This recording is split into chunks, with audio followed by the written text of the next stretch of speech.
Habari ndugu mpendwa mpambanaji, karibu katika kipengele cha leo ambapo nitazungumzia mbinu 12 za kugundua kusudi lako la kuzaliwa. Mbinu 12 za kugundua kusudi lako la kuzaliwa. Katika vipindi vilivyopita tumeona umuhimu na jinsi ya kuweza kugundua kusudi lako la kuzaliwa. Na katika kipengele hiki mahususi nitazungumzia mbinu 12. Na wakia katika mbinu 12 walau utachukua 2-3 ambazo zitakusaidia katika kubadili maisha yako. Kwani tumeona kwamba kuishi bila kujua kusudi lako la kuzaliwa ni hatari zaidi ya ajali ya ndege ya abiria, kwa sababu mwisho wake ni vifo. Utakuwa hauna faida katika dunia hii.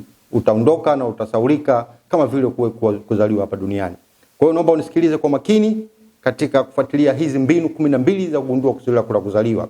Naomba nianze kwa kusema kwamba learn to work harder on yourself than you do on your job. If you work hard on yourself, you will make fortune rather than working harder on your job. Maneno hayo yaliwahi kusemwa na Jim Rohn, ikiwa na maana kwamba ukifanya kazi sana au kwa juhudi bila kujijengea uwezo, utaishia kuwa mtumwa wa ndoto za watu wengine, kwa sababu hautafikia mafanikio ya viwango vya juu. Kwa learn to work harder on yourself than you do on your job. If you work hard on your job, you can make a living. But if you work hard on yourself, you will make a fortune.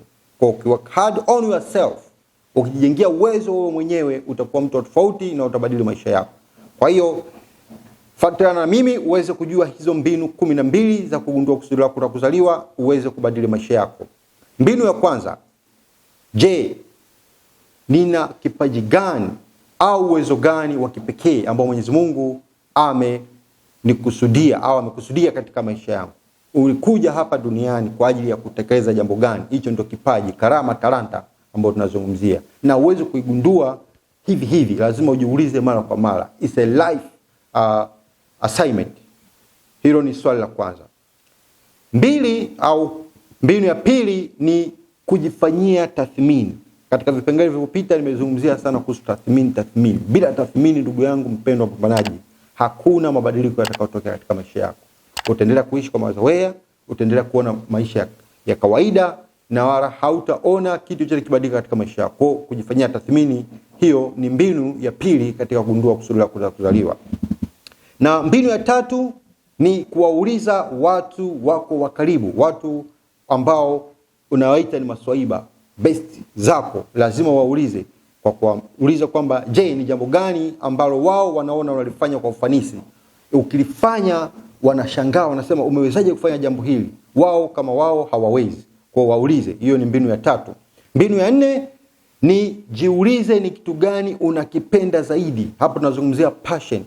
Katika maisha mafanikio yamejificha katika passion, ya vile vitu unavyovipenda. Kwa mfano, kama unapenda mpira, unabidi uwekeze katika mpira. Aidha kama mchezaji, kama una uwezo wa kucheza, au kushauri masuala ya mpira, au kushauri masuala ambayo yale unayopenda, kwa sababu utakuwa unafanya bila kuchoka. Hiyo ni passion. Kwa hiyo jiulize ni kitu gani unafanya au unakipenda zaidi na ambacho unaona unaweza kutengeneza fursa kupitia kitu hicho. Swali la 5 au mbinu ya 5, chunguza aina ya watu ambao unatamani kuwa kama wao. Kuna watu ukiwaona katika maisha unakuwa inspired. Kwa kitendo cha kuwa inspired maana yake umekuwa attracted, maana yake umevutiwa na kile wanachokifanya. Kwa hiyo ni mbinu ya 5. Ukiona unavutiwa na watu hao, tunaita ni role models, inabidi wafuatilie. Ukiwezekana jenga urafiki pamoja nao ili uweze kujua ni jinsi gani wameweza kufanya kufikia hatua hiyo, ili uweze kujifunza kupitia kwao. Mbinu ya 6, chunguza ni kitu gani ambacho ukikifanya kwa wewe unakifanya kwa urahisi, lakini watu wengine hawezi kukifanya kwa urahisi kama ambavyo unaweza kukifanya. Kwa hiyo hiyo ni mbinu nyingine. Ukiona kitu hicho unakifanya kwa urahisi lakini watu wengine wanashindwa kukifanya, ujue hapo kumejificha mafanikio ndani yake. Inabidi uweze kukitumia kama fursa na kubadili maisha yako.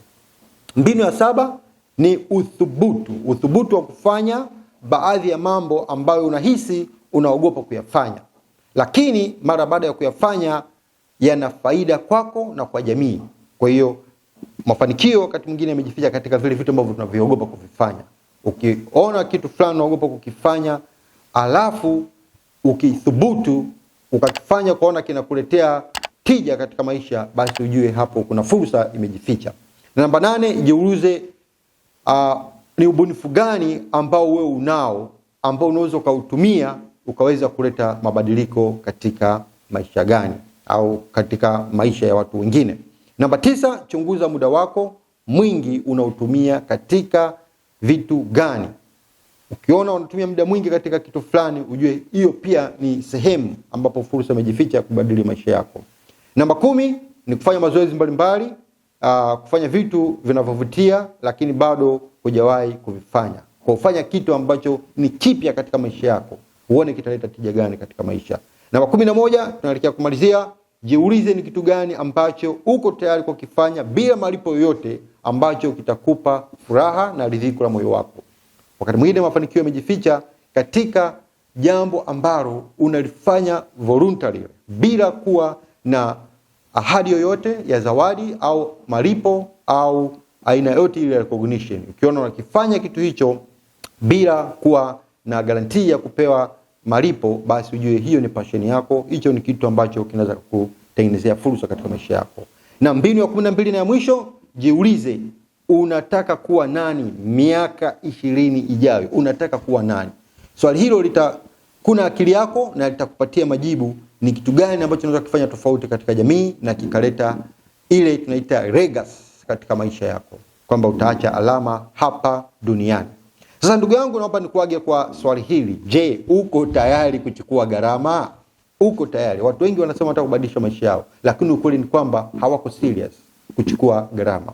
Tunapozungumzia gharama, tunazungumzia commitment, ikiwa na maana kwamba kuna gharama ya muda. Lazima uwekeze muda kama tulivyoona katika mbinu hizo 12. Lazima uwe na muda maalum wa kuweza kuwekeza. Kwa mfano, katika falsafa ya mafanikio inasema kwamba ili uweze kufanikiwa kwa viwango vya hali ya juu, yani uwe expert wa jambo fulani, lazima walau kila siku utumie masaa 2 kujifunza kitu hicho ambacho unakiona unakipenda na unataka kiwe sehemu ya mchango wa jamii. Unabidi utenge walau masaa 2 kwa muda wa miaka 5, basi utakuwa ni expert. Hiyo ni falsafa na vile vile ni sehemu ambayo watu wengi wamefanyia uchunguzi, inakaleta matokeo chanya. Kwa hiyo ni gharama ya kwanza. Gharama ya pili ni nidhamu. Ile discipline wa kusema kwamba utafanya na ukafanya. Hiyo ni gharama. Kwa sababu unaweza kusema utafanya alafu unapata misukosuko au unapata majukumu mengine, unasahau kile ulichojikomiti kukifanya. Gharama nyingine ni kujifunza. Lazima ujifunze kama tunavyojifunza namna hii. Lazima ujifunze. Na gharama nyingine pia ni kujinyima. Lazima ujinyime. Lazima uweke akiba. Lazima uweze kutenga bajeti ya kuweza kutekeleza kile unachokifanya, kujinyima. Vile vile wakati mwingine kuna kukataliwa, kuna kuonekana umepotea. Kwa utabaki peke yako. Pale unapobaki peke yako, basi hiyo ni gharama. Na mwisho kabisa ni gharama ya fedha. Lazima kuna hatua utapitia ili kuweza kulipia mambo mbalimbali, kwa mfano kuhudhuria seminar au kuhudhuria training na kadhalika. Kwa ndugu yangu, nakusihi noa kipaji chako, onesha kipaji chako, uza kipaji chako, tafuta fursa kupitia kipaji chako, na hakika Mwenyezi Mungu atazidi kukubariki. Kumbuka, quitters never win. Na vile nakurejesha tena katika nukuu ya Brian Tracy ambayo imeweza kuwasaidia watu wengi katika maisha yao, ni kwamba success leaves clues. Success leaves clues. Kwa katika yote ambayo utakayofanya, ukichukua lau hata 3, kumbuka mafanikio yako yataacha alama na watu watajifunza kupitia kwako, na wewe utakuwa mtu wa tofauti. Hongera, endelea kupambana, gundua kusudi lako la kuzaliwa, endelea kuleta tija katika jamii.